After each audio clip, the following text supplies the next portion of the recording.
चलिए दोस्तों, आज बात करते हैं बीएनएस के सेक्शन 85 के बारे में। देखिए, अगर आपकी पत्नी के द्वारा आपके ऊपर बीएनएस के सेक्शन 85 के तहत मामला दर्ज करवाया गया है, आपके विरुद्ध एफआईआर दर्ज हो गई है, तो यहाँ पर अगर आपकी पत्नी के द्वारा झूठे आरोप आप पर लगाए गए हैं, तो वहाँ पर एक सवाल उठता है कि इन झूठे आरोपों से आप कैसे फाइट कर सकते हैं। जी हाँ दोस्तों, मेरा नाम एडवोकेट स्मिता है और आज यही कानूनी जानकारी आज आप लोगों के साथ साझा करने वाली हूँ। देखिए, पत्नी के द्वारा अगर बीएनएस के सेक्शन 85 के तहत मामला दर्ज है तो आपको करना क्या है। देखिए, जब पत्नी एफआईआर आपके खिलाफ दर्ज करवाती है, जहां पर पत्नी का ये कहना होता है कि आपके परिवार के सदस्यों के द्वारा और आपके द्वारा उन पर क्रूरता की गई है, अत्याचार हो रहा है, तो वहां पर बीएनएस के सेक्शन 85 के तहत मामला दर्ज होता है। अगर पत्नी ने आपके विरुद्ध 85 के तहत मामला दर्ज करवा दिया है, एफआईआर रजिस्टर्ड हो गई है और आपके ऊपर जो भी आरोप लगाए गए हैं ये बेबुनियाद है, जहां पर पत्नी ने झूठे आरोप आपके ऊपर लगा दिए हैं, तो आपको सीधे हाईकोर्ट का रुख करना है।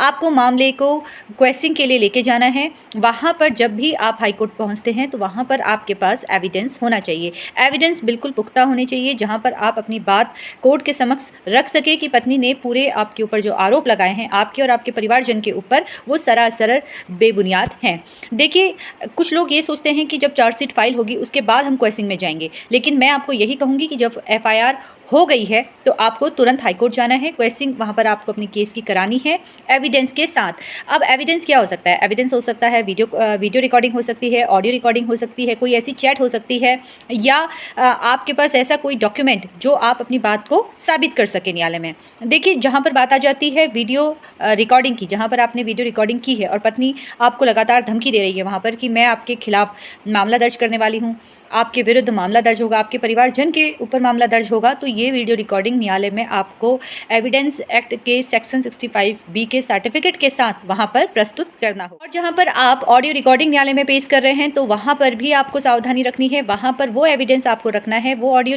रिकॉर्डिंग आपको न्यायालय के समक्ष रखनी है जहां पर पत्नी के द्वारा साफ साफ आपको धमकी दी जा रही है झूठे केसों में फंसाने की। वहां पर भी आपको एविडेंस एक्ट के सेक्शन 65B के तहत एक सर्टिफिकेट के साथ उस सबूत को न्यायालय में रखना होगा। देखिए, पत्नी के द्वारा आप अगर ये लिखा जाता है, कहा जाता है कि पति ने सारी ज्वेलरी बेच दी है, या सारी ज्वेलरी जब विवाह हुआ था तब से पति के पास है, या घर वालों के पास है, या सास के पास है, तो वहाँ पर आपको ये सबूतों के साथ जहाँ पर आप ये साबित कर सके कि विवाह के तुरंत बाद या हमने कभी उनसे कोई ज्वेलरी नहीं ली है, जो इनके द्वारा आरोप लगाया गया है, जिस तारीख का इन्होंने यहाँ पर जिक्र किया है उस तारीख के बाद इन्होंने बहुत सारे ऐसे फंक्शन अटेंड किए जिसमें इन्होंने अपनी गोल्ड की ज्वेलरी पहनी है, जहाँ पर ये अपने मायके भी उस ज्वेलरी को लेकर पहुँचती हैं, जहाँ पर वो पहनती है। लेकिन इनके द्वारा यहाँ पर हम पर, मेरे परिवार पर झूठे आरोप लगाए गए हैं स्त्री धन रखने का, ज्वेलरी रखने का, जहाँ पर इन्होंने हर एक विवाह पर उसी ज्वेलरी को पहना है, जहाँ पर हमारे द्वारा जो गोल्ड दिया गया है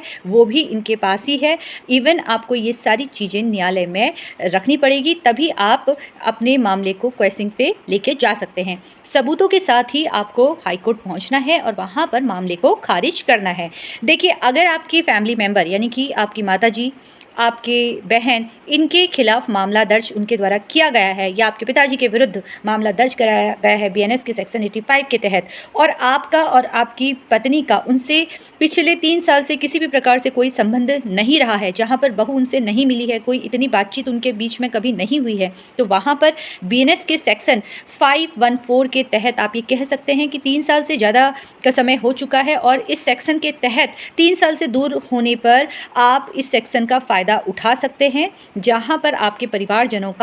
को इससे लाभ होगा और वहां पर उनका नाम उस एफआईआर से हटाया जा सकता है आसानी से। इसलिए जब भी आप अपने मामले को लेकर हाईकोर्ट पहुंचते हैं तो वहां पर बहुत आसानी से झूठे आरोपों को खारिज करवाया जा सकता है। इसलिए जब भी आप अपने मामले को लेकर हाईकोर्ट पहुंचे तो वहां पर आपके पास एविडेंस पुख्ता होने चाहिए। अगर जिस भी प्रकार के आपके पास एविडेंस है, चाहे आपके पास कोई डॉक्यूमेंट है, ऑडियो रिकॉर्डिंग है, वीडियो रिकॉर्डिंग है, या कोई चैट है जहां पर जिस दिन महिला ने आरोप आपके ऊपर लगाया है कि आपने मारपीट की है या दहेज की मारपीट की है, जिस तारीख को, उसी तारीख